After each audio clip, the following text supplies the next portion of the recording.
même à partir de cette grille, fini le Congo, tout est contrôlé par elle, dans le plus grand secret. C'est ce qu'affirme l'ancien président de la République, Pascal Lissouba. Selon lui, le Congo ne savait même pas combien de pétrole était extrait de son sous-sol. Nous ne savons rien de ce qui se passe et nous n'avons même pas la quantité de pétrole qui sortait de notre pays, nous ne la connaissions pas. Vous voulez dire que les autorités congolaises ne la connaissaient pas. Ne connaissaient pas la quantité de pétrole extraite de leur sol? Par quel moyen?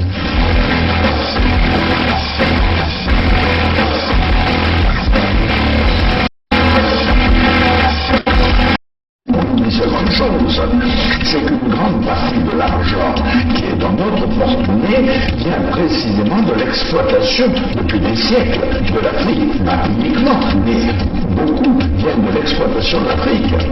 Alors, il faut avoir un petit peu de bon sens, je ne dis pas de générosité, de bon sens, de justice, pour rendre aux Africains, je dirais, ce qu'on leur a pris, d'autant que c'est nécessaire si on veut éviter les pires convulsions ou difficultés avec les conséquences politiques que ça comporte dans le prochain avenir.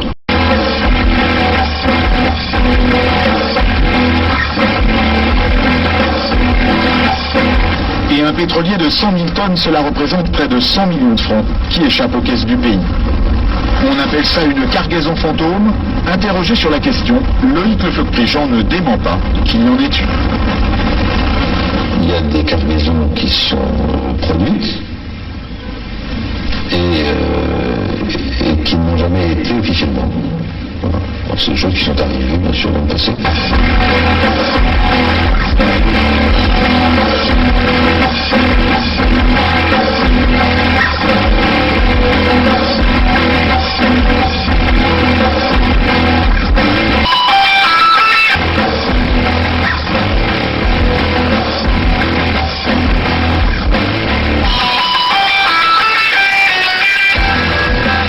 Chers compatriotes, je suis en difficulté. Je me bats contre la mort, mais cependant, je vous demande de vous lever pour le changement. Je ne serai pas battu pour rien. Battez-vous. Je ne serai pas battu pour rien. Levez-vous comme un seul homme. Faites-moi plaisir. Je me bats sur la vie de mort. Vous aussi battez-vous pour votre changement. Allez-y. Il y va de l'avenir de vos enfants. Battez-vous. Merci. À mon avis, après analyse, je pense que le président Lissouba n'était pas prêt à organiser une élection présidentielle. Je crois qu'il cherchait l'application d'un article de la Constitution qui disait que si pendant la campagne électorale l'un des candidats venait à mourir, le président de la République était autorisé à proroger son mandat et à renvoyer l'élection à plus tard. Je crois qu'il cherchait, à mon avis, cet incident-là pour que l'élection n'ait pas lieu. Parce que moi, je pense qu'il n'était pas sûr de la gagner. L'objectif, c'était Denis Sassou Nguesso. Neutraliser Denis Sassou Nguesso. Oui, neutraliser Denis Sassou Nguesso pour que l'élection n'ait pas lieu. C'est un secret qu'il y a quelques éléments de l'armée angolaise qui sont dans le pays, qui nous ont apporté leur soutien dans la dernière phase. C'est un secret qu'il y a quelques éléments de l'armée angolaise qui sont dans le pays, qui nous ont apporté leur soutien dans la dernière phase. C'est un secret qu'il y a quelques éléments de l'armée angolaise qui sont dans le pays, qui nous ont apporté leur soutien dans la dernière phase. On ne pouvait pas s'allier avec les Souba pour que nos amis de Luanda se croisent les bras. Donc nous avons obtenu un appui matériel de Luanda qui nous a permis d'aller vers la fin de la guerre. Mais je dois dire que cet appui, nous l'avons obtenu début octobre 97, mais la guerre avait commencé le 5 juin 97. Et les armes venaient d'où alors? Comment elles étaient acheminées? Il y a les airs, il y a les mers, il y a les routes. Pour partir de Luanda au Congo, je crois qu'on n'a pas besoin d'un miracle, non? C'est un grand État qui a des avions, qui a des bateaux, comment puis-je vous dire, par quel chemin seraient passées ces armes pour arriver? Mais ils sont arrivés. Donc nous avons obtenu un appui matériel de Luanda qui nous a permis d'aller vers la fin de la guerre. Et les armes venaient d'où alors? Comment elles étaient acheminées? Il y a les airs, il y a les mers, il y a les routes. Pour partir de Luanda au Congo, je crois qu'on n'a pas besoin d'un miracle, non? C'est un grand État qui a des avions, qui a des bateaux, comment puis-je vous dire, par quel chemin seraient passées ces armes pour arriver? Mais ils sont arrivés. Donc nous avons obtenu un appui matériel de Luanda qui nous a permis d'aller vers la fin de la guerre. Et les armes venaient d'où alors? Comment elles étaient acheminées? Il y a les airs, il y a les mers, il y a les routes. Pour partir de Luanda au Congo, je crois qu'on n'a pas besoin d'un miracle, non? C'est un grand État qui a des avions, qui a des bateaux, comment puis-je vous dire, par quel chemin seraient passées ces armes pour arriver? Mais ils sont arrivés.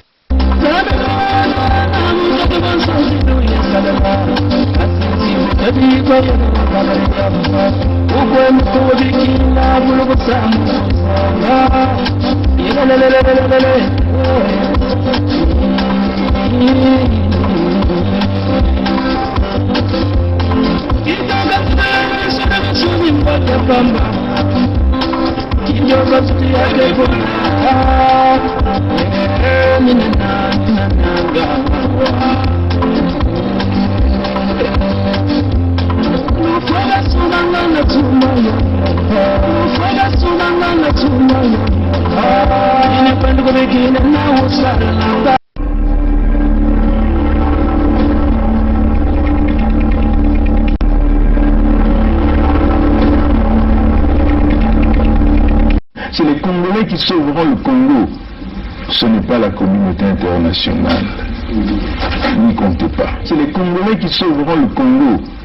Ce n'est pas la communauté internationale. N'y comptez pas. I am not come here to battle and to struggle. I came here to help my country to develop themselves.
nombreux parmi vous nous connaissent très bien.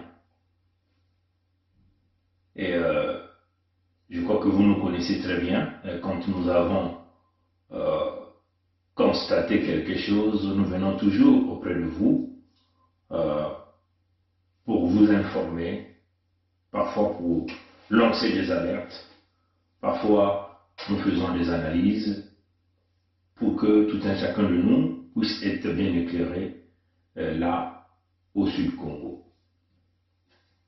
Vous savez, déjà comme dans les jours passés, nous avons eu à le dire éventuellement que si nous sommes dans cette merde ou si cette lutte perdure, c'est parce que il y a des anciens fonctionnaires de l'entité Congo avec C, au temps du président Pascal Lissouba, nombreux sont devenus des réfugiés à l'extérieur même de l'entité Congo avec C. Et éventuellement ces fonctionnaires continuent de percevoir leur salaire à travers leurs partenaires que nous appelons des agents traitants qui sont des membres affiliés au système SASU. Et ce système ne se limite pas simplement aux anciens fonctionnaires, c'est aussi avec les militaires.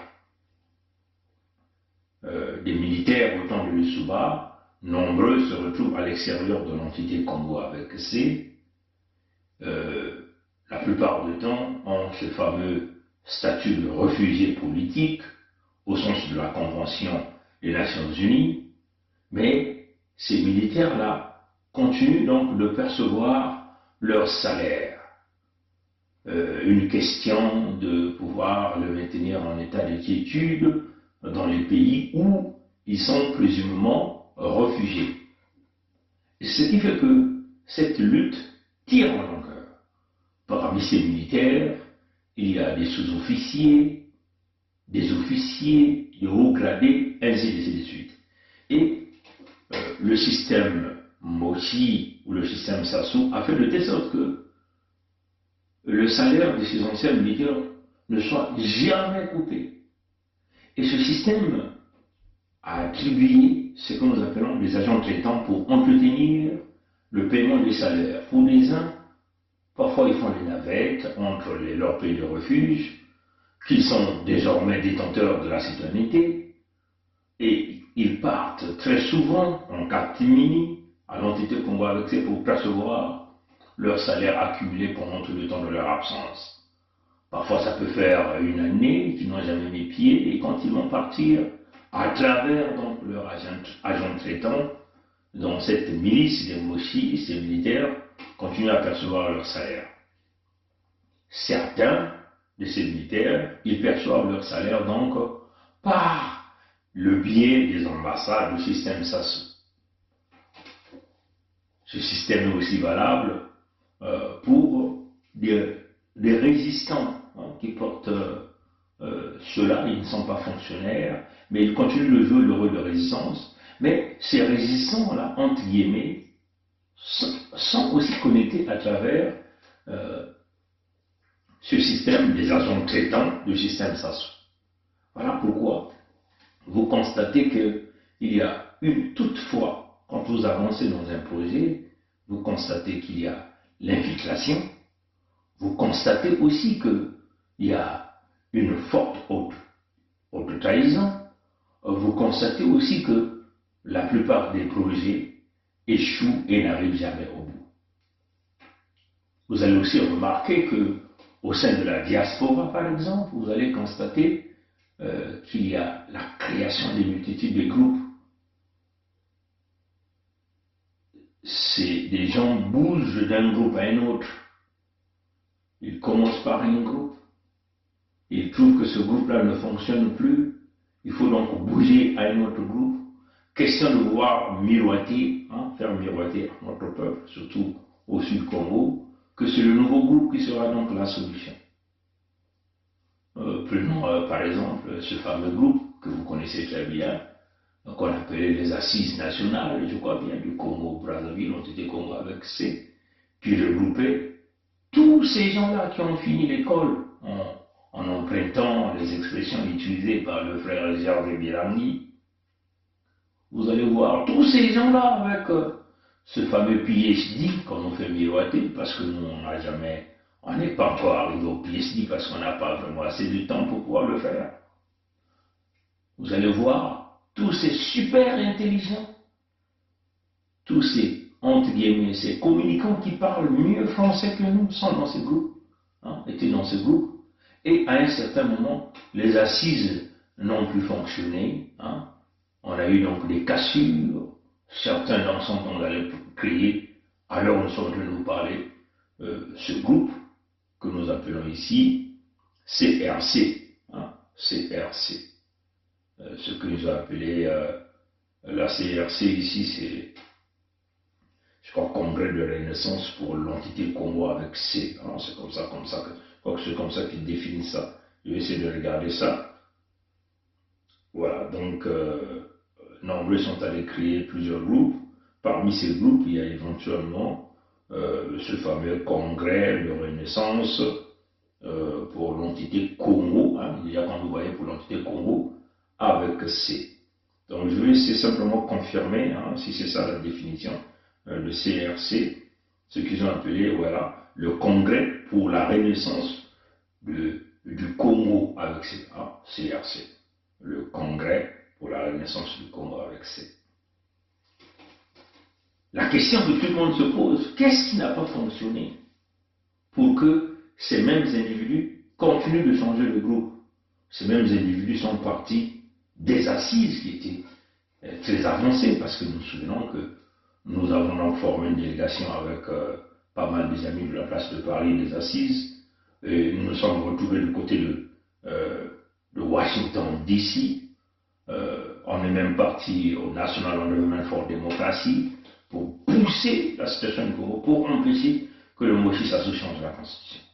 Or, c'est ce qui s'est passé que quand nous sommes rendus donc à Washington DC, bon, les mêmes cartes de visite que nous avons obtenues par l'intermédiaire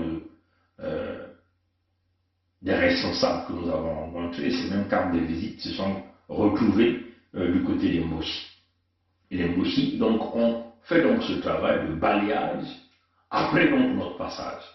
Et ce constat, nous l'avons aussi réalisé quand nous étions dans la convention de la diaspora des Congolais du Canada, avec quelques individus, et certains individus sont aujourd'hui membres du Congrès de la Renaissance pour l'entité Congo avec C. Même style, vous allez quelque part, on fracasse les groupes par des égos personnels, parce que certains parmi eux se disent qu'ils ont des PhD, ils ne peuvent pas donc recevoir des informations ou, on peut simplement dire, des instructions, des petits makaya, c'est une expression qu'on utilise chez nous, des petits makaya, donc de vauriens comme des gens comme des Bernard Ponty. Comprenez ça, chez eux. Alors, pourquoi ces gens-là changent de groupe? Qu'est-ce qui n'a pas fonctionné dans les assises pour qu'on arrive à former ce fameux congrès de Renaissance pour l'entité Congo avec C? Vous voyez, mes chers amis, mes chers frères et sœurs, depuis la création de ce groupe, officiellement lancé le 14 décembre 2019, nous n'avons jamais rien dit sur ce groupe. Jusqu'à aujourd'hui, et nous sommes donc obligés d'ouvrir notre bouche pour poser des questions. Et bien sûr, dans le contexte de pouvoir alerter notre peuple, qui aujourd'hui se retrouve victime des Moshi, du Congo, l'entité Congo avec C, et le système de la France-Afrique. Donc, éventuellement victime des Moshistes et des Débrasistes. Pour ceux qui ont l'habitude de vraiment de suivre l'évolution de ces groupes au sein de la diaspora, après qu'ils ont tripatouillé, ils ont torpillé les assises, la majorité de ces individus qui étaient là sont allés donc créer ce groupe-là, que nous appelons le Congrès de la Renaissance pour l'entité Congo avec C. Et leur lancement officiel, comme on l'a dit, ça s'est réalisé le 14 décembre 2019, quand le lancement a été effectué, Vous avez vu qu'ils ont collé les bouts de vidéo de plusieurs individus, incluant même un bout de vidéo de ma vidéo qui avait été incorporé pour assurer leur lancement. Vous devez savoir que le jour du lancement, il y a eu la présence de Clément Miarassa. Qui est Clément Miarassa? C'est un vieux gourou du système politique de l'entité Congo avec C. Clément Miarassa fait partie du groupe des Moshi, je peux le dire comme ça, parce qu'il est connecté au Teke des Moshi. L'agent traitant de Clément Miarassa, c'est Nsiba Florent, dans le contexte des Teke. Donc en réalité, Clément Miarassa, c'est ce vieux gourou politicien qu'on ne touche jamais dans le système de Sassou, parce qu'il a une protection avec son agent traitant que nous appelons ici Nsiba Florent. Nsiba Florent, vous le connaissez tous, c'est lui qui gère éventuellement le cabinet du Moshi Sassou. C'est eux qui ont fait le coup d'État contre Maré Ngouabi dans ce fameux comité militaire du parti. Florent Nsiba, c'est le porteur de valise du Moshi Sassou. Donc comprenez que Miarassa Clément, c'est la protection. Donc le Miarassa Clément, en réalité, faisait partie de ce groupe des politiciens véreux qui ont dormi le peuple de l'entité Congo avec C en 2015. Souvenez-vous de ce grand meeting au boulevard Raphaël Raoul où la jeunesse voulait découdre ce jour-là le Sassou. Mais ils ont réussi. Toute cette vieille classe politique, des gens comme des Clément Miarassa, des gens comme le Nsati Mabiala, même ce jeune qui a joué ce rôle pour pouvoir calmer ces jeunes, faire que tous ces jeunes la rentrent chez eux tranquillement.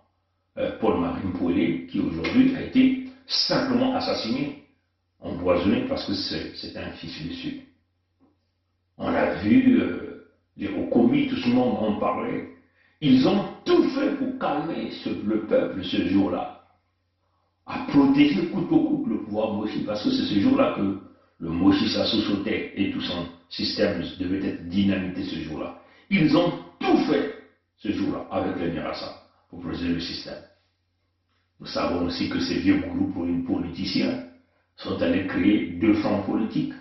Les uns sont partis, ce qu'ils ont appelé à l'IDC Focal, donc un mouvement qui devait empêcher Sassou de changer la constitution. Mais en fin de compte, le peuple a été tourné dans la farine, manipulé. Sassou a bien réussi de changer sa constitution. Et certains sont allés donc créer ce qu'ils ont appelé l'IDC, avec le Okomi Salissa, ainsi de suite.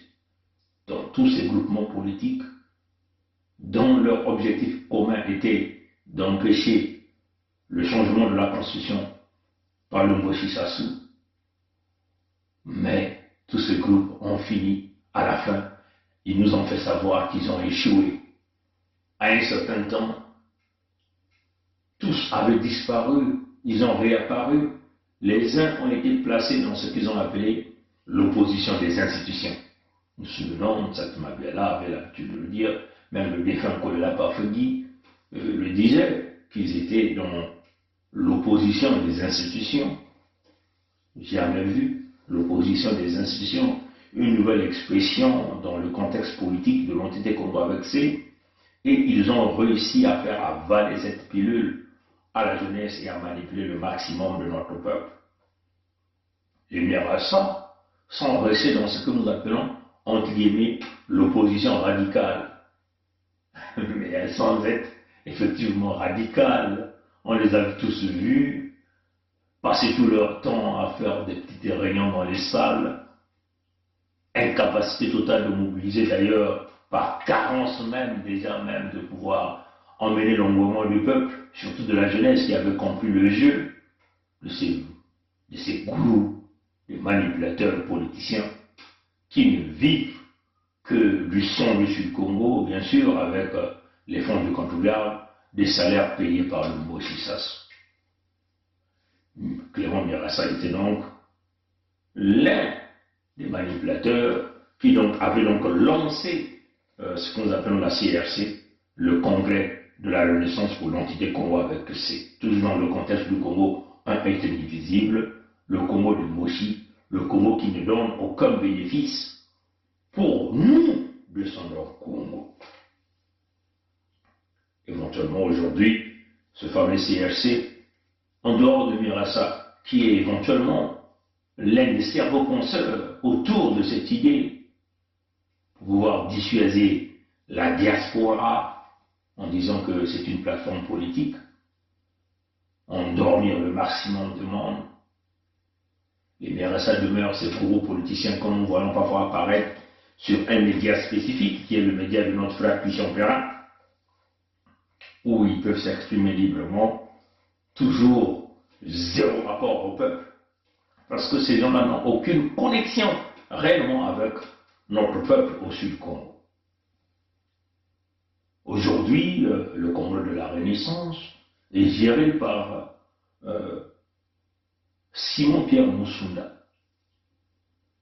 Hein, je ne sais pas si c'est Musunda, hein, Musunda, hein, par Musunda. Ouais, Simon-Pierre Musunda, colonel Simon-Pierre Musunda. Bon, qui est Simon-Pierre Musunda?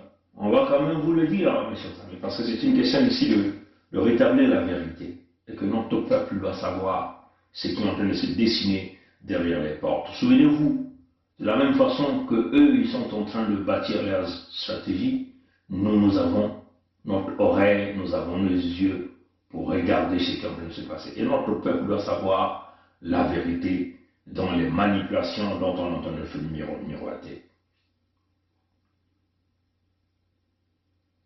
Simon-Pierre Musunda, il faut le dire que c'est quelqu'un qui est passé par cette fameuse école des cadets. Après, il est allé donc en Union soviétique. Simon-Pierre Musunda est très proche des amis, donc c'est un officier formé en Union soviétique, mais il est resté avec beaucoup des amis, hein, parce qu'il connaît bien le fonctionnement, vous les appelez de l'armée, mais moi j'appelle ça des militaires dans une institution fracassée. Comprenez ça, chers amis. Donc, Simon-Pierre Musunda a beaucoup d'amis. On peut dire que, moi, je peux le dire que l'agent traitant de Simon-Pierre Musunda, c'est le général Monjo. Je crois qu'il était ministre de la Défense, ministre de la Défense dans le régime Sassou. Je ne sais pas s'il est toujours là. Monjo. Donc, il faut rappeler ici que, après le coup d'État de Sassou Nguesso, il y a eu donc en réalité des poches de résistance. Des poches de résistance. Il devait y avoir une poche de résistance dans le Niari ou dans le Niadi, sous la gouverne éventuellement de M. Mungwanza et de Simon-Pierre Musunda. Une autre résistance devait se passer dans le pool avec Ndumi. Vous vous souvenez avec la création de ce qu'ils avaient appelé CRC, c'est comme ça qu'ils appelaient ça, un truc pareil, le Conseil de résistance et tout, après qui est devenu, je crois, le parti de Mpumi. Mais en réalité, ces résistances n'ont pas vraiment été réalisées avec des effectifs. Et nous nous souvenons aussi qu'il y avait le vieux Omar Ondimba qui avait intervenu à un certain moment pour essayer de casser les poches des résistances. Et là, on nous parlait de paiement de 500 millions de francs CFA. Nous avons tous entendu cette histoire, mais nous ne savons pas qui a géré les 500 millions de francs CFA dont le vieux ou le président Omar Bongo avait donné pour casser les poches de résistance dans les pays du Niadi et dans le pool. Donc, les Mirassa, dans leur calcul, ont donc donné une responsabilité éventuellement à Simon-Pierre Musunda de piloter donc cette plateforme politique qu'ils ont mis en place, qu'ils ont appelé le Conseil de résistance de l'entité Congo avec son CHC. Nous avons tous vu ce groupe sortir il y a quelques jours sur la chaîne le Christian Perrin. Bon, leur discours a été clair. Ils ne sont pas là pour la guerre, c'est ce qu'ils ont dit. Ça, c'est le premier point. Deuxièmement, ils sont pour le Congo en indivisible, puisque le leader du groupe que nous voyons, Simon Pierre Musunda, a même tenu des propos en Moshi, enfin en Lingala, la langue des Moshi, la langue des nordistes. Ils sont venus avec un projet de 100 jours. 100 jours. 100 jours au pouvoir. C'est ça leur projet. Ils sont venus faire miroiter à notre peuple. J'ai le plaisir de recevoir le Congrès pour la Renaissance du Congo, le CRC, une plateforme pour la restauration de la démocratie et l'état de droit au Congo-Brazzaville. Je suis Christian Perrin. Et donc, avec moi, sur ce plateau, le colonel Simon-Pierre Musunda, qui est donc le coordonnateur du CRC. Il est accompagné de Georges Goma, de Téla Mamiabé et de M. Alphonse Maboussou, tous du CRC. Il est évident qu'en l'état actuel des choses, avec les rapports de force présents au niveau du Congo-Brazzaville, l'action que nous mettons en place au niveau du Congo-Brazzaville, c'est le soulèvement populaire, pour des raisons simples. Ça n'a rien à voir avec une volonté de violence, une volonté de faire des dégâts inutilement. J'entends parfois des hurluberlus qui sont dans la fumette, notamment la dernière fois en Caï, penser que nous sommes des violents. Non, nous ne sommes pas des violents, nous voulons libérer ce pays. Nous avons un plan de travail, un projet qui s'échelonne en bloc. Le bloc les 100 premiers jours, et bien sûr tout le reste qui peut s'échelonner sur 5-10 ans. Comme je l'ai dit dès le départ, notre première mission consiste à mettre un terme à ce régime. Dans ces 100 premiers jours, il est évident qu'il faut mettre en place un dispositif exécutif, un exécutif. Mettre en place un cadre législatif transitoire. Ça, c'est transitoire, bien sûr. Il faut mettre en place un dispositif de médiation. Monsieur Simon-Pierre Musunda, lorsque vous dites les 100 premiers jours, cela veut dire que le CRC est maître à ce moment-là sur le terrain ou bien il travaille avec les autres forces politiques? Il est clair qu'un seul doigt ne lavera pas la figure du Congo-Brazzaville. C'est une question nationale. Le CRC a vocation à travailler avec les autres. Nous avons des initiatives, nous avons des actes à poser, mais on doit s'associer, on doit discuter avec ceux qui pensent comme nous. Et 90% des Congolais pensent comme nous. Et 90% des Congolais pensent comme nous. Et 90% des Congolais pensent comme nous. Et ces gens ont vocation à s'asseoir avec le CRC, avec beaucoup d'autres forces politiques, forces sociales, les syndicats, pour que nous discutions, que nous regardions ensemble quelles sont les mesures qui doivent être prises dans les meilleurs délais, dans les 100 premiers jours, quelles sont les mesures que nous renvoyons à une démarche de transition qui doit s'échelonner sur peut-être 3 ans, 2 ans, ça dépendra de ce que pensent les Congolais. Vous vous engagez, puisque vous dites que vous voulez procéder par une insurrection populaire une fois réussie, vous déroulez donc votre programme. Est-ce que c'est pour dire que le CRC veut également commander un jour, ou bien vous venez pour libérer un pays et remettre finalement un système démocratique aux mains des politiciens, notamment des civils? Bon, c'est pour ça qu'au départ, je ne voulais pas qu'on appelle le colonel, parce que ce que nous faisons au CRC ne se fait pas dans le cadre militaire. Ce n'est pas une organisation militaire, c'est une organisation politique, c'est une plateforme qui travaille sur des questions politiques. Le CRC a une vision, et la vision du CRC consiste à accomplir un nouveau pacte social et un nouveau pacte économique, ça c'est très essentiel, qui est la renaissance. Le colonel Musunda a bien brodé sur cette nécessité de renaissance. Un pacte qui doit absolument, je dis bien, qui doit absolument réconcilier tous les Congolais. Réconcilier tous les Congolais sur toute l'étendue du territoire. En fait, c'est ça ma question. Si ces terres sont déjà vendues, comment ferez-vous pour restaurer Ben, écoutez, je pense que ces terres-là ne sont pas encore vendues. Parce que si ces terres sont déjà vendues, nous osons espérer que, évidemment, les papiers ne sont pas encore signés par rapport à cette imposture, M. Christian Perrin.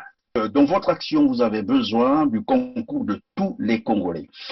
Les Congolais, c'est aussi ceux qui sont actuellement au pouvoir, qui probablement veulent vous accompagner, veulent s'associer à vous, mais quelque part, ils sont animés par une peur où se disent, mais si ces gens-là arrivent, bah, c'est sûr et certain que tous en sera peut-être poursuivis. Est-ce qu'il est prévu un mécanisme, par exemple, en ce sens, on parlerait peut-être de la commission justice et vérité, pour ceux qui voudront, par exemple, collaborer avec vous, eh bien, naturellement, pour faire réussir votre action, ils peuvent se rapprocher de vous, ils peuvent collaborer avec vous, même s'ils sont de l'autre côté pour l'instant? Je peux vous dire que le CRC a les bras ouverts. Le Congo, c'est 5 000 habitants, un peu plus. Tous ceux qui pensent comme nous, qui estiment, et nous ne le pensons pas par plaisir, parce qu'il faut arrêter ces choses. Même ceux qui sont, et je sais au sein du pouvoir, beaucoup comprennent, ça ne peut pas continuer. Ça va s'arrêter. Il est temps de discuter, d'échanger, de créer les conditions pour que le changement se fasse maintenant. Et effectivement, ils sont autour du pouvoir, pas au cœur du pouvoir. Ce sont au cœur du pouvoir, mangent, boivent, dansent, rient. Mais autour, un peu dans le 2e, 3e siècle, il y en a qui comprennent que ça ne peut pas continuer. Nous sommes ouverts aux échanges. Tout comme nous sommes ouverts aux échanges avec les forces politiques. On n'en a pas suffisamment parlé. Il faut qu'on se rassemble, qu'on tombe d'accord. Et nous aurons souhaité qu'on donne la possibilité au CRC de s'exprimer sur les plateaux de Télé Congo, de d'RTB, et ainsi de suite. Pourquoi pas? Pourquoi ils ont peur d'entendre notre message sur le territoire? Qu'on donne la possibilité au CRC de parler de là-bas. Et donc, nous avons un programme des 100 premiers jours qui pose les actes de départ. Et ils ont tracé beaucoup de choses. À l'exception de M. Maboussou, que moi je respecte parce que c'est un cadre formé, mais que je pense que les idées de M. Maboussou seront très bien exploitées dans le contexte de l'unité du Sud. Parce que c'est un technocrate, c'est un homme du terrain. Il n'est pas un homme politique. Comme certaines font miroiter des militaires qui refusent de tenir la Kalachnikov ou tirer les coups de canon pour se pencher dans le contexte politique. Comprenez ça, chers amis. Donc, Simon-Pierre Moussunda, le colonel. Oui, le colonel. Ouais, c'est le colonel. C'est le colonel, je parle ici du colonel. Il a dit, Simon-Pierre Moussunda, le colonel Simon-Pierre Moussunda l'a dit, avec tout le respect, parce que vous comprenez que depuis la création de ce groupe, nous n'avons jamais rien dit sur ce groupe. Mais là, nous sommes en train de voir comme un peu l'effervescence de nous faire miroiter un Congo indivisible où le Sud trouvera son compte.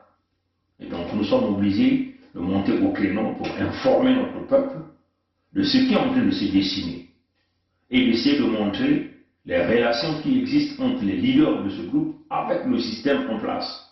Comme venons de le dire, le général Monjo et l'adjoint traitant du colonel Simon-Pierre Moussunda. Donc c'est des vrais amis. Comprenez ça, chers amis. Simon-Pierre Moussunda, le colonel Simon-Pierre Moussunda est venu nous présenter avec son équipe. Quand vous voyez l'équipe, qui vous voyez? J'ai du respect pour M. Maboussou.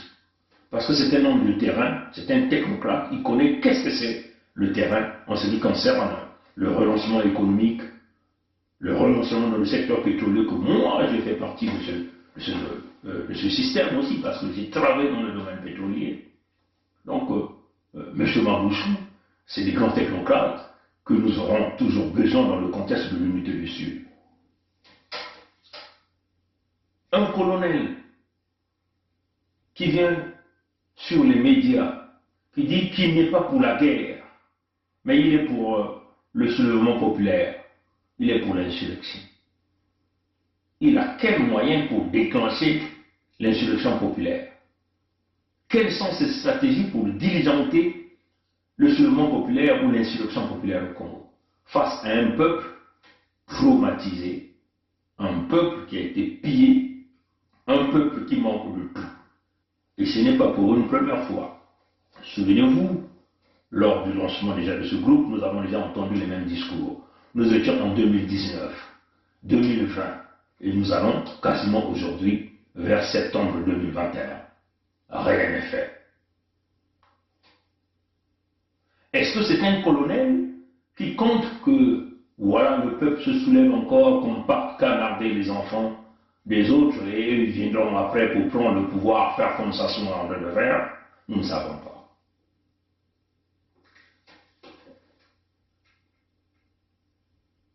Un colonel, à la référence, quand on essaie de regarder, le général Mao, qui le dit, qui le déclare par plusieurs fois, que pour déloger le système Sassou, il faut aussi lui imposer l'équilibre des forces militaires dont nous supportons, dont nous nous encourageons de manière claire. Et vous voyez de l'autre côté ici, le colonel Simon-Pierre Musunda qui nous parle, qui lui, il n'est pas pour la guerre, il est pour la politique. Mais il nous parle de l'insurrection populaire. C'est quel peuple qui fera l'insurrection populaire? Il est venu nous étaler son projet avec les intellectuels compétents, des gens qui ont fini l'école, comme on le dit, des économistes du côté des États-Unis, donc nous parlons aussi de Télama, nous voyons les Ngoma du côté du Canada, que nous avons tous été dans les groupes ici, et que nous connaissons les compétences et leur façon de parler, leur façon de travailler. Il nous parle d'un projet de 100 jours dans une transition dirigée par eux, dont le contexte du Congo est indivisible. Non, mes chers amis, vous n'allez pas berner. Moi, je tiens à le dire à ce groupe-là, ce congrès de la Renaissance pour l'entité Congo avec ça. Votre projet serait peut-être bien si vous êtes dans le contexte de l'unité du Sud. Parce que tout projet que vous emmènerez pour chercher à sauvegarder les meubles, parce que vous parlez en termes de Congo indivisible, parce que vous avez vos amis dans le système Sassou, vous avez vos agents traitants qui continuent certainement de vous assurer vos salaires. Je ne confirme pas ici que le colonel Simon-Pierre Mussoura continue de recevoir son salaire, mais l'explication du colonel Simon-Pierre Mussoura de l'entité Congo avec c'est réalisée par le biais de ses amis, ça c'est certain. Comprenez ça, cher ami? Le changement de ce leadership, quitter les assises, aller former un groupe pour être le leader et nous vendre l'unité nationale, ça passe pas avec nous. Comprenez ça? Bon, certains même dans le groupe, dans les coulisses, dans les couloirs, traitent l'unité du Sud de bulle, donc d'un mensonge, d'une manipulation. Certains. Non, vous ne comprenez pas la problématique. Vous ne comprenez pas la problématique. Si vous êtes dans le contexte de Congo indivisible pour aller sauvegarder vos intérêts, vos amis qui ont tué, qui ont pillé, ça ne passera pas, M. Simon-Pierre Mussoura. Attention, parce que l'unité du Sud, à l'heure où nous sommes en train de parler, officiellement, il y a 2 semaines, il y a 10 094 signataires de la pétition. Comprenez ça? Il y a 10 094 signataires. Comprenez ça, chose? En plus, dans les coulisses, certains disent même, les dégradistes, les adeptes du Congo indivisible, nous disent, dans leur calcul, ils disent, qui vous disent que les sudistes veulent s'unir. Ça, c'est ce qu'ils disent. Et eux, ils sont des sudistes. Comprenez ça, chers amis? En tout cas, nous avons tout pour prouver, et nous attendons que ces gens-là viennent au créneau, pour que nous sortons toute la documentation nécessaire pour prouver leurs propos en public. Comprenez ça, chers amis? Non, nous tenons à dire ceci. Nous ne sommes pas contre les CNC, mais de grâce, ne nous vendez pas l'illusion. La transition, il nous parle d'une transition. Transition avec qui et où? Avec quelle raison?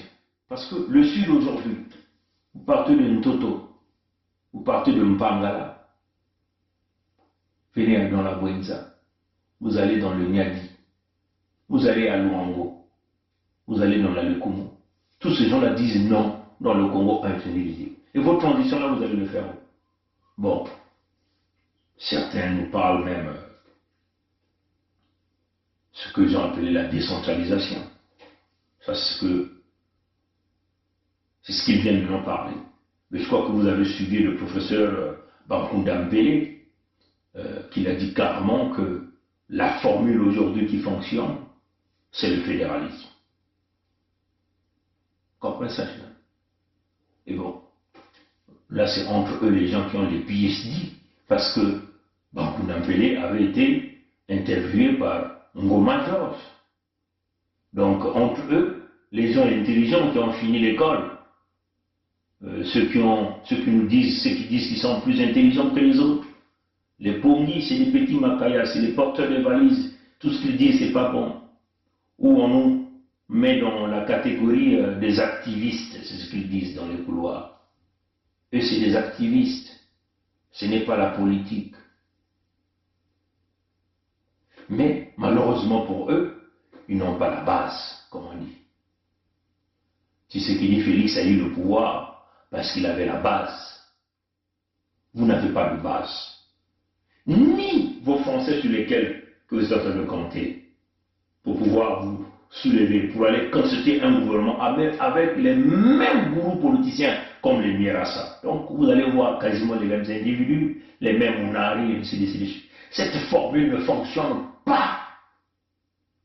Vous le voyez tous. Mouiller le maillot dans le contexte du Congo est indivisible. Mais qu'est-ce qu'il dit? Ce sont des loges. Ils sont loyaux aux privilèges qu'ils ont reçus. Bon, là encore, il faut encore le dire au colonel Simon-Pierre Moussunda, en tant qu'adjoint, dirigeant des responsables de la garde républicaine au temps de Lissouba.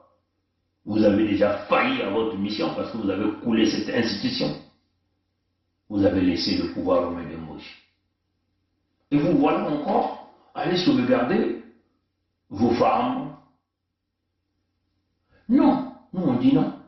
Mais suivez le professeur Bakunda Mbele avec un autre membre du Congrès pour la Renaissance pour le Congo qu'on appelle Ngoma George, quand il essaie de le ramener vers la décentralisation, vous comprenez déjà dans lequel on vous avait déjà alerté qu'ils viendront vous vendre la décentralisation. Mais la décentralisation signifie aller sauvegarder leur gagne-pain, sauvegarder les mouches. Comprenez ça, chers amis? Non, mes très chers amis, la transition ne peut jamais se faire entre des individus qui ont vécu dans les diasporas, qui n'ont aucune vision pour les peuples, mais des gens qui veulent simplement aller porter des costumes, aller prendre leur paycheck, comme on dit, leur salaire. En tout cas, ce n'est pas un manque de respect pour le colonel Moussunda, Simon-Pierre, comme déjà vous avez vu dans les vidéos précédentes. J'ai même déjà eu à dire que j'avais beaucoup de respect pour ce monsieur, mais je n'ai plus de respect pour ce monsieur au moment où ce monsieur vient nous vendre l'unité nationale, où nous savons que l'unité nationale n'apportera rien à notre peuple. Notre peuple est victime. Comprenez ça, chers amis? En tout cas,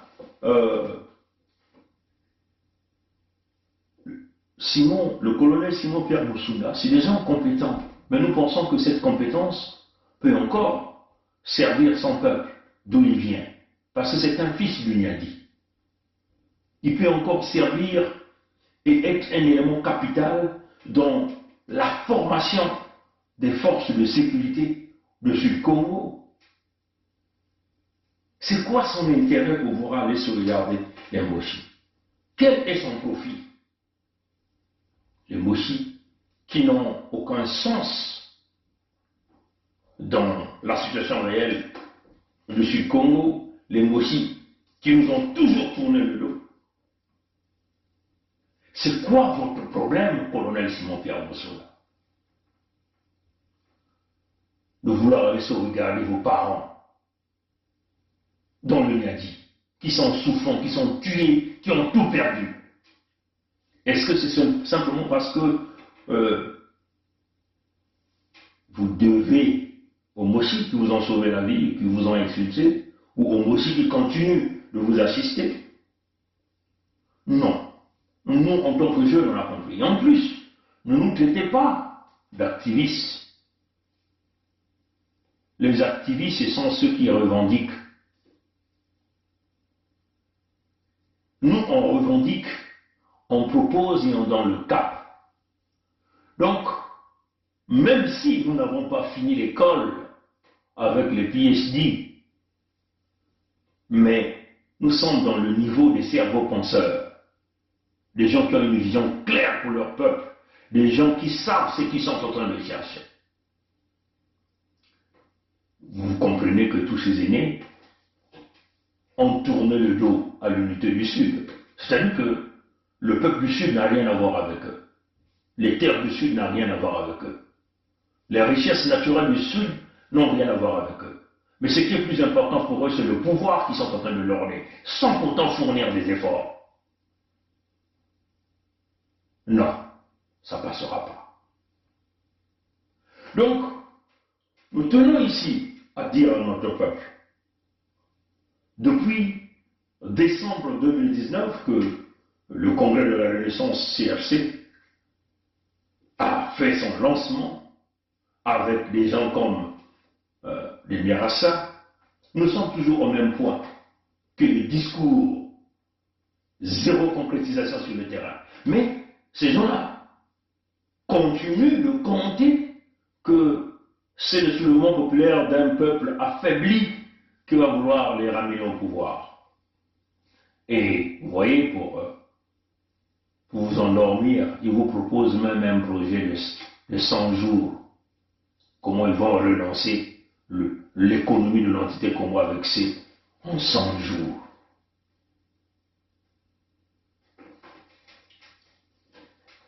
Le Sud est clair, et le Sud a parlé. Le Sud a besoin de tous ses enfants, mais attention de grâce, si vous venez vendre le Congo indivisible au Sud Congo, nous allons toujours nous lever pour s'opposer à ça. Souvenez-vous, vous n'avez aucune base. On vous connaît certainement dans le titre que vous avez eu dans le passé, mais vous n'êtes plus devenus ces militaires de force que vous avez, ces militaires braves que vous avez été. De preuve, vous avez aussi manqué, vous avez aussi fait couler ce pouvoir que vous avez eu entre vos mains. Voilà pourquoi nous, en tant que civils, nous avons décidé de proposer autre chose, mettre à plat les forces de sécurité au Sud Congo pour casser les accointances, les amitiés, les liens qui vous lient, pour protéger et continuer à jouer comme en réalité des agents informateurs pour le système Boshi. On va raser les forces de sécurité. Les militaires qui existent aujourd'hui, comme déjà l'a dit un compatriote lors du Bondi aujourd'hui, nous n'avons pas l'institution, l'armée au Sud Congo, mais on a des militaires. Oui, c'est vrai, des gens comme les Simon-Pierre Moussouda sont des militaires, certains l'ont formé, mais ils trouveront beaucoup plus leur compte, leur place, en s'accrochant à la protection de leur peuple dans le contexte humanitaire. Nous ne savons pas ce que ces gens intelligents qu'ils sont continuent d'aller chercher aujourd'hui. Vous comprenez? Travailler avec les Mboshi, ça demeure un danger. Même quand vous ne travaillez pas avec les Mboshi, vous ne voyez pas que c'est toujours un danger. Le général Mbao a-t-il reçu les coups de balle par le dos? Oui. Tremble-t-il une balle au fond de son cœur? Oui. Et pourquoi on les traque? Parce que ce sont des militaires sudistes, formés, qui sont encore capables de donner à leur peuple. Et pourquoi donc le colonel Simon-Pierre Moussouda veut-il se détourner pour aller sauvegarder ses parents, son peuple vulnéré, utiliser toute sa compétence de formation militaire dans le bien-être du peuple du Sud? Pourquoi veut-il lâcher cela pour aller chercher une unité nationale qui n'a jamais existé? Et pourtant, il a ses amis au sein de cette armée. Les Monjos sont ses amis. Ils sont nombreux là-bas, n'est-ce pas? Les Nyangangwala sont leurs amis. Pourquoi ces gens-là n'arrivent-ils pas à buter leur maître Sassou Nguesso? Comprenez? Donc on le dit d'une manière haut et fort. vu que le colonel Simon-Pierre Moussunda est sorti avec son congrès de renaissance pour l'entité Congo avec C en grande pompe sur les médias, nous, en tant que défenseurs des peuples du Sud, en tant que défenseurs des terres du Sud, en tant que défenseurs des ressources nationales du Sud, nous avons là le plein gré de donner notre droit de réponse aux propos tenus par le colonel Simon-Pierre Moussunda et son groupe. Vous les voyez tous, hein? Ils sont habillés, costumes, cravates, bien propres, pour donner l'impression. Ce sont des techniques de séduction pour vous faire miroiter qu'ils sont déjà prêts à diriger. Mais si vous le voyez même dans le fond, ils n'ont aucun projet sur la table. Nous les jeunes, souvenez-vous, nous avons déjà proposé ce chemin. Même quand nous avons proposé le manifeste pour la libération de l'entité Congo avec C, des 12 départements, quand nous avons encore eu l'intention de sauvegarder l'entité Congo avec C, là encore, on n'a jamais vu le colonel Simon-Pierre Moussunda venir là-dedans et pour les vider. Pourquoi? Parce qu'ils se disent que nous sommes des petits macayas, des petits mini-mini. Nous ne pouvons rien proposer. Mais vous devez savoir que les petits mini-mini ont proposé et ils ont le peuple avec eux. Je ne suis pas un activiste. Birangui n'est pas un activiste. Kali non plus. Tikaya Zinga Plume n'est pas un activiste. Makoso Sangue n'est pas un activiste. Et tous les autres, même les Nitus, je ne pense pas que c'est des activistes. Parce qu'ils ne s'arrêtent pas seulement aux revendications, mais ils proposent aussi des solutions. Et nous avons donc tracé le cap, la fédération Sud-Congo. Alors si le colonel veut être un colonel fort, brillant, c'est donc au compte de ton peuple que vous devez donc exercer votre métier du militaire formé en Union soviétique. Pouvoir aider les jeunes cadets à les former, à sécuriser les terres du Sud, à sécuriser les ressources naturelles du Sud, à sécuriser les peuples du Sud-Congo. Donc nous pensons que le Mongi était une opportunité. Pourquoi le colonel Simon-Pierre Moussunda refuse de venir au Mongi du Sud-Congo et préfère aller lorgner le pouvoir auprès de Moshi? C'est pour créer quel genre d'alliance? Nous ne voulons plus des agents doubles. Au lieu d'être un agent, au lieu de jouer, au lieu de continuer à avoir un agent traitant auprès de Moshi, il est peut-être mieux que tu sois le leader même du Sud-Congo. Donc, vous voyez que le congrès de la Renaissance devait être le congrès de la Renaissance des Congos, et non de l'entité Congo avec C dont le Congo est indivisible. Qui êtes-vous? Êtes-vous des déblasistes? Qui êtes-vous? Êtes-vous des mochistes? Vous détestez les sudistes? Détestez-vous vos régents? À tous ces gens que nous avons vus, qu'il s'agit de Telama, détestes-tu Mbangala, Ngoma Georges? Détestes-tu Lalekumu, Simon-Pierre Moussunda? Détestes-tu le Niadi? Monsieur Maboussou, je l'écarte parce que ça c'est une valeur ajoutée, une valeur propre que le Sud a besoin. Et monsieur Maboussou ne vient pas faire de la politique, mais monsieur Maboussou propose des solutions qui peuvent profiter à l'ensemble du Sud-Congo. Comprenez ça? Donc, je le dis haut et fort, nous condamnons cette démarche de manipulation. Le Sud est meurtri. Les terres sont vendues. Mais ne nous promettez pas un projet de 100 jours dans un contexte de Congo indivisible. Parce que vous ne trouverez rien. Le survivant populaire, vous n'êtes pas un homme de guerre, vous êtes un colonel formé. Vous ne voyez pas que pour libérer le Sud-Congo, il faut une force. Comme le dit déjà le général Ferdinand Barou, vous ne voyez pas ça. Quand vous appelez, quand vous lancez l'appel aux partis politiques, incluant le PCT, parti politique criminel, c'est pour faire le deal.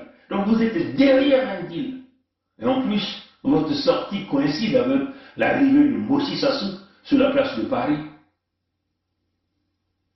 Est-ce que c'est un clin d'œil des négociations qui se passent? Mais en tout cas, vous devez savoir si c'est le chemin que vous avez choisi, en tout cas, nous, on n'hésitera pas à tirer sur vous, on vous le dit, à tous les traites. Si vous mettez la vie de notre peuple en péril parce que vous avez vos deals, vos intérêts égoïstes, vous refusez de vous accrocher à un mouvement soutenu par quasiment l'ensemble du peuple du Sud, on vous le dit, vous serez des traîtres au Sud-Congo. Et nous, on ne sera pas là pour dire, laissez-le libre. Quand le peuple vous lâchera, nous appuierons cette décision. Voilà notre position, à tous les traîtres du Sud-Congo. Mais en tout cas, pour le moment, le Mbongi est encore ouvert. Nous pensons que vous avez là une opportunité de venir vous exprimer, mais nous voyons que nombreux parmi vous, aujourd'hui, vous avez trouvé votre plateforme pour faire avancer cette idée d'endormir les autres. Et c'est la chaîne du frère Christian Perrin que vous avez trouvé comme un moyen de votre communication, de berner. Et nous lançons donc le frère Christian Perrin au challenge. L'unité du Sud, c'est la force du Sud. Et si vous voulez réellement la libération du peuple du Sud, alors n'acceptez plus ces vendeurs d'illusions qui veulent vouloir casser la dynamique de l'unité du Sud pour aller signer des deals avec des mochis. Et bien sûr, sous la stratégie de Mirassa, un stratège politique pour endormir le Sud-Congo. On les a tous vus, les Mirassa. Des bons parleurs, mais des mauvais faiseurs. Vous le voyez tous, ils appellent le roi président, ils viennent critiquer, mais eux ne sont jamais inquiétés. Par contre, les nôtres, on les tue, on les emprisonne. Chez eux, on entend parler qu'ils sont en prison, mais quelles sont les prisons qui sont qu'on les a mis? En tout cas, je tiens ici à réitérer mes propos, c'est sans rancune. Mikaya Pongisset demeure un homme ouvert, un homme franc quand il parle. Mais surtout, ne minimisez pas tout l'effort que nous sommes en train de réaliser. Nous qui sommes cette figure devant notre peuple.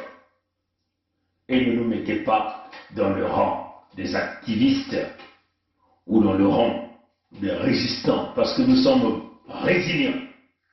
Donc ça signifie plus dur, plus efficace que les résistants. Et nous sommes ici pour le compte, pour l'intérêt du Sud-Congo. Souvenez-vous, depuis que l'entité Congo, avec C est là, jamais les sudistes ont revendiqué leurs ressources naturelles. Jamais les sudistes ont revendiqué leur intérêt. Je tiens à répéter, depuis que l'entité Congo avec C est là, jamais les sudistes ont revendiqué leurs intérêts, comme nous sommes en train de le revendiquer. Jamais le peuple Congo a été aussi élevé à ce rang, comme nous sommes en train de le faire maintenant. Et donc ça demande que tout le peuple du Sud vient s'accrocher pour l'intérêt du Sud-Congo. Il s'agit ici de la gestion des ressources naturelles du Sud-Congo. Il s'agit ici de la gestion des terres du Sud-Congo. Il s'agit ici des individus, donc des Congos. De quoi avez-vous peur? Pourquoi avez-vous peur du fédéralisme? Si des professeurs aussi intelligents, de grande réputés, de grande renommée, comme les Bankunda Mpele, vous le disent, que le fédéralisme serait le chemin pour tout. Et vous, pourquoi avez-vous peur du fédéralisme? De quoi avez-vous peur? Pourquoi refusez-vous le fédéralisme? Ça, c'est la question que nous nous posons. Parce que vous voulez toujours continuer à maintenir vos privilèges, vos intérêts, avant tout, votre égoïsme, votre ventre, votre famille, avant tout. Vous ne voyez pas l'intérêt général du peuple. Vous voulez aller vous barricader dans un Congo, un est indivisible, où quelques têtes sont choisies. Dans le Congo indivisible, où vous vendez les ressources naturelles de vos régions aux Français, où votre peuple ne tire aucun gain, aucun profit, dans le Congo indivisible, où vous allez continuer à vous faire soigner à l'hôpital américain à Paris, où vous allez continuer à voyager dans des jets privés avec des perdièmes exponentiels exorbitants. C'est cela qui vous pousse à vouloir sauvegarder les Moshi. Aller dans un Congo indivisible, c'est sauvegarder les intérêts de vos amis Moshi qui ont tué, qui ont commis des crimes au Sud-Congo. Et ça, nous on dit non, ça passe pas. Mais si c'est le chemin que vous avez choisi, vous devez savoir que vous avez maintenant des adversaires de taille, aussi petits que nous sommes, aussi idiots que nous sommes, puisque nous n'avons pas fini l'école comme vous, avec vos PhD. Vous allez rencontrer une véritable résistance. Et on vous le promet, vous ne gagnerez jamais. Parce que même quand vous vous dites des militaires formés, en réalité, vous n'êtes pas des militaires. Parce que vous aviez un militaire non formé qui est en train de vous malmener. Vous, les militaires formés, qui est Sassou Denis Mathurin, vous qui avez fait les écoles d'infanterie, les écoles de guerre, les écoles de la diplomatie militaire, les écoles de négociation militaire, vous aviez Sassou Denis Mathurin qui est en train de vous malmener tous. Il vous a fait fuir vos terres. Et vous êtes obligé de passer par des agents traitants pour prétendre bénéficier.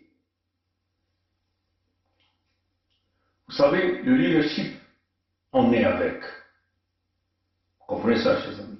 En tout cas, ce soir, je tenais à vous le dire, le Sud-Congo n'est pas à brader dans vos contextes de loge.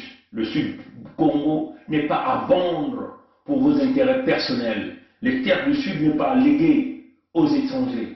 Parce que vous êtes liés par un pacte. Vous êtes liés par le goût du gain. Parce que vous êtes liés par des acquaintances de famille. Parce que vous êtes liés par le partenariat avec vos amis. Oui, c'est cela. Nous on dit non. Si vous choisissez ce chemin du Congo indivisible dans une décentralisation de manipulation, vous nous rencontrerez. Mais on tient à vous le dire, certainement vous avez été formés dans les grandes écoles, mais nous avons été formés dans les rues. Donc nous sommes plus résilients que vous. Certainement, comme vous le savez, dans les stratégies militaires, si vous ne pratiquez pas, vous perdez. Nous, on pratique tous les jours. Vous comprenez ça chez eux. Alors, notre peuple devait être informé de cette situation. C'est très clair. D'aucuns nous parlent d'un projet de 100 jours. Parce qu'apparemment, ils sont déjà en train de jouer à leur calcul dans une négociation, en dessous des portes, dans une transition en forme, pour aller se soumettre auprès de Fils Sassou. Parce qu'il y aura des propositions qui ont été données. On va vous rater une transition, vous endormir, vous perdez. Et le Sud va continuer à demeurer là. Les richesses naturelles pour les Moshi, les terres vendues par les Moshi, et toutes les victimes que nous avons eues vont seulement aller comme ça. Nous sommes là pour restaurer le Sud-Congo. Nous sommes là pour restaurer les Congos. En tout cas, on vous dit, si vous avez choisi le chemin d'aller sauvegarder les Moshi, vous nous rencontrerez, même si vous êtes nos propres frères et nos propres sœurs. Le clash va se faire entre vous et nous sur nos territoires à nous. La tolérance zéro est notre objectif. On ne jouera pas aux négociations derrière les portes avec vous. Et nous ne travaillerons jamais pour vous. Nous ne sommes pas là à faire le travail pour vous. On fait le travail pour notre peuple. En tout cas, c'est sans rancune, mais c'est important que notre peuple puisse savoir ce qui est en train de se dessiner avec une décentralisation qu'on est en train de nous vendre. Et vous avez suivi le professeur Bankou Dampélé, il a dit clairement que la décentralisation n'était pas la solution. La solution, c'est le fédéralisme. Pourquoi avez-vous peur du fédéralisme? Si vous êtes un militaire formé, Je crois que le fédéralisme devait être une bonne chose pour vous. Alors militez pour le fédéralisme. Le dimanche prochain, il y aura le Mongi. Nous appelons le colonel Simon-Pierre Musunda à intervenir, à venir étaler, à venir nous expliquer, à expliquer au peuple Congo, au peuple du Grand Nyadi, de Divénier, Mosenjo, Makabana, Mungunu Nord, Mungunu Sud, au peuple de Kibangu, de Tingidi, hein, qui viennent expliquer au peuple du Grand Nyari, au peuple de Dolisie, pourquoi il veut refuser de le protéger, il préfère aller signer une alliance avec les Moshi. Nous demandons au colonel Simon-Pierre Musunda qu'il vienne nous dire, qu'il vienne dire au peuple de son village, pourquoi veut-il aller signer un deal avec le Moshi au lieu de protéger ce peuple qui est toujours victime. Qu'il vienne nous le dire en Bongi. Au lieu de passer par des émissions, en pompant, en faisant miroiter les gens qu'ils ont la solution, alors qu'ils sont incapables de chasser Sassou, ils comptent sur l'insurrection populaire avec un peuple totalement désarmé, et le peuple que le Moshi Sassou va utiliser comme la chair à canon. Un colonel doit d'abord aller chercher l'équilibre de forces militaires pour libérer son peuple. C'est ça le devoir d'un militaire. Ne nous dites pas que vous êtes un militaire, vous n'êtes pas pour la guerre. Mais lui, le Moshi, il vous impose la guerre. Eux, les Moshi, vous imposent la guerre. Ils tuent votre peuple. Ils pillent votre peuple. Au moins, ce que vous nous dites, que vous avez désormais déposé les galons, et que vous rentrez maintenant sur le chemin le raccourci, le chemin le plus facile où tout le monde peut devenir riche, la politique des deals. La politique des deals. Mais nous pensons que votre place en tant que colonel, formé, respectueux, c'est pour le respect aussi pour son peuple, qui vous attend nourri, qui vous attend payé, qui vous attend habillé. Et cela le respect d'un militaire. Moi je le dis, en tant que cadet, j'ai le respect pour vous, mais vous devez avoir le respect pour votre peuple de Nyadi. Et c'est cela. Il ne peut pas y avoir deux courants. Mbaou, le général Mbaou qui parle de l'équilibre des forces militaires, et vous parlez éventuellement que vous êtes un homme de paix, pas un homme de guerre. Et vous comptez sur un peuple désarmé pour chasser le Mossiké hyper armé. C'est quoi la logique? Revêtez votre tenue de soldat et mettez-vous au service de votre peuple. Les Congos ont besoin de vous en tant que militaires formés. Le CRC, votre structure Congrès de Renaissance, trouverà encore sa place dans l'unité du Sud pour travailler ensemble avec cette dynamique pour que nous avancions pour libérer le Sud Congo en général. Les Moshi, ce n'est pas notre business. Les Nordistes, ce n'est pas notre business. Nous sommes ici pour la revendication des ressources naturelles qui nous appartiennent, nous, en tant que les ayants droit, pour la revendication des terres qui nous appartiennent, pour la revendication de la protection de notre peuple. Voilà ce que nous voulons. Maintenant, si vous êtes dans les deals, vous allez certainement nous rencontrer. Et vous devez savoir que vous n'avez aucune base. La base, c'est l'unité du Sud, la Fédération Sud-Congo qui l'a. Pour le moment, ce qui est écrit sur papier, c'est 10 094, mais c'est des millions, à près de 2 500 000 que nous avons, qui soutiennent l'unité du Sud-Congo. Merci d'avoir suivi ce direct. C'est sans rancune que le peuple qui est le Sud-Congo, le peuple du Sud-Congo qui est le garant de sa propre paix, doit comprendre qu'on ne peut pas continuer à tergiverser contre des gens qui viennent nous vendre tout le temps l'unité nationale parce qu'ils sont allés signer leur deal dans des loges et quand ils nous ont marqué de nous rouler en farine et qu'ils attendent des postes, ils vont quitter l'Occident dont ils n'ont jamais quasiment pas travaillé, ils sont dans de petits boulots. Certains nous disent sont des enseignants alors qu'ils travaillent par téléphone comme les enseignants remplaçants. Quand les titulaires ne sont pas là, c'est là où on peut les appeler pour venir les remplacer. Ils veulent aller porter les costumes pour manipuler encore notre peuple, avec les salaires exponentiels, les privilèges et tout, et continuer à rouler en farine notre peuple. Cette fois-ci, ça ne passera pas avec nous. En bon entendeur, salut, la lutte continue, le peuple gagne toujours. Ingeta. C'est notre pays à nous tous. On ne peut pas prendre seulement les gens, le même parti et les autres. Mais il y a une chose, que je vais vous parler, une chose. Le Congolais n'a jamais voulu la guerre. Le Congolais lui-même, il ne veut pas la guerre. Ceux qui aiment la guerre, je te dis maintenant, c'est le PCT. Le président avait 2 mandats. Pourquoi lui, il veut prendre 3? Le Congolais n'a jamais voulu la guerre. Le Congolais lui-même, il ne veut pas la guerre. Ceux qui aiment la guerre, je te dis maintenant, c'est le PCT. Le président avait 2 mandats. Pourquoi lui, il veut prendre 3? Peut nous aider. Quand on est engagé, la peur s'estompe. Quand on n'est pas engagé, la peur occupe le lieu qui devait être rempli par l'engagement. Je pense aux sportifs engagés, je pense aux militaires engagés, je pense aux femmes engagées dans leur ménage, engagées dans l'éducation de leurs enfants. Elles n'ont pas peur. Elles n'ont pas peur. Les engagés n'ont pas peur. Et si nous, Église aussi, nous étions engagés, nous n'aurions pas peur. Même sans être Saint Ignace qui désirait le martyre, nous serions audacieux pour dire aux politiciens, même aux politiciens de nos ethnies propres, que ceci n'est pas bon. Quitte à ramasser des gifles, quitte à être persécuté, mais on n'aurait pas peur. Je pense que la peur, c'est l'expression d'un vide, d'un manque d'engagement. Et donc d'un manque d'amour. Parce que celui qui aime ne peut pas ne pas s'engager. Quand on aime Dieu, on s'engage. Quand on aime la nation, on s'engage. Quand on aime les autres, on s'engage.